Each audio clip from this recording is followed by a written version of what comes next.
দেখো ওটাতে একটু এরর আসছিল। হুম, এই তোমার ইসেতে। আচ্ছা, এবার আমরা শিখবো হচ্ছে তোমার কিভাবে অ্যাডিশন সাবট্রাকশন দিতে হয়। ওটাতে জানো যে অ্যাডিশন এইভাবে দিতে হবে, সাবট্রাকশন এইভাবে, মাল্টিপ্লিকেশনে স্টার দিতে হবে, আর ডিভিশনে এই যে ডিভাইড, ঠিক আছে? আচ্ছা, এখানে রেজাল্টটা আসছে না আমার, এখানে এত কিছু ইস্যু দিচ্ছে। আমি এখানে এক্সপ্লেন করে দিচ্ছি তোমাকে, দেখো কিভাবে এটা রেজাল্টটা দিতে হয়। টাইপস অফ ডেটা তো হয়ে গেছে, ওয়ার্কিং উইথ সিম্পল ফর্মুলা হয়ে গেছে। আচ্ছা, now how will you print the result? না, first of all how will you take the result? তো তোমাকে যেতে হবে ফার্স্ট অফ অল এই যে এখানে যে কোনো তুমি ফাইলটা সিলেক্ট করবে যেখানে তুমি রেজাল্টটা চাও। ধরো আমি এখানে সিলেক্ট করলাম, ঠিক আছে? এই ফাইলে আমি রেজাল্টটা চাই, এই সেলে তাহলে আমি প্রথমে ইকুয়াল টু সাইনটা দিয়ে দেবো। ইকুয়াল টু সাইন দেওয়ার পর কোন কোন সেলে রেজাল্ট চাই তাহলে ওটা আমাকে লিখতে হবে। এই যে যেমন এখানে ধরো আছে এই যে এখানে লিখে দিচ্ছে কি অপারেশনটা হচ্ছে, এখানে লেখা আছে ভালোভাবে। তাহলে এটা দেখবে বুকের মধ্যে আমার এখানে এটা কম্পিউটারে হচ্ছে না, রেজাল্ট আসছে না। যদি আসে আমি পরে দেখিয়ে দেবো আবার ভিডিও করে।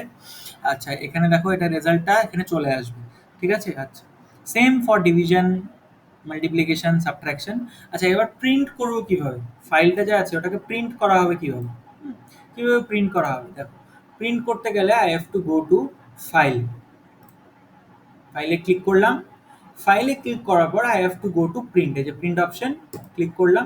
এখানে তুমি যত ইচ্ছে কপিস প্রিন্ট করতে পারো, তোমার রিকোয়ারমেন্ট হিসাবে তোমার এমএস এক্সেল সিট প্রিন্ট হয়ে যাবে, ঠিক আছে?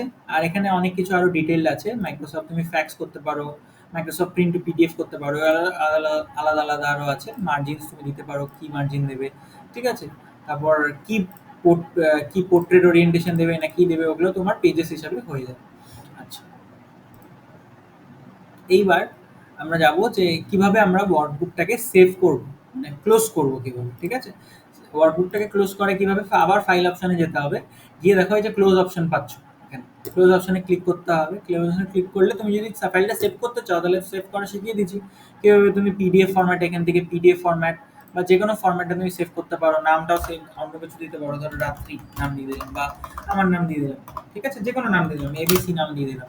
যে কোনো নামে তুমি পিডিএফ ফরম্যাটে বা যে কোনো ফরম্যাটে ওটা সেভ করতে পারো। এক্সএমএল ডেটাতেও সেভ করতে পারো, ঠিক আছে? পিডিএফ ফর্মে করাটা সুবিধা আমাদের জন্য, কেন ফোন পিডিএফটা সাপোর্ট করে, অন্য অন্য ডেটা সাপোর্ট নাও করতে পারে, ঠিক আছে?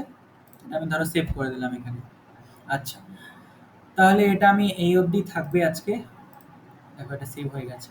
আচ্ছা, এটা এই অবধি থাকবে।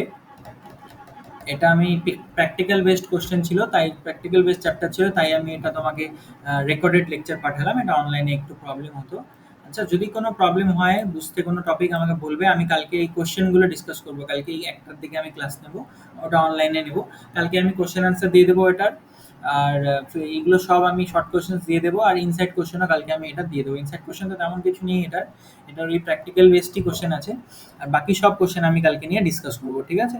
আর যদি কোনো প্রবলেম হয় তোমার, আমাকে তুমি হোয়াটসঅ্যাপে বলতে পারো, কোনো প্রবলেম নেই।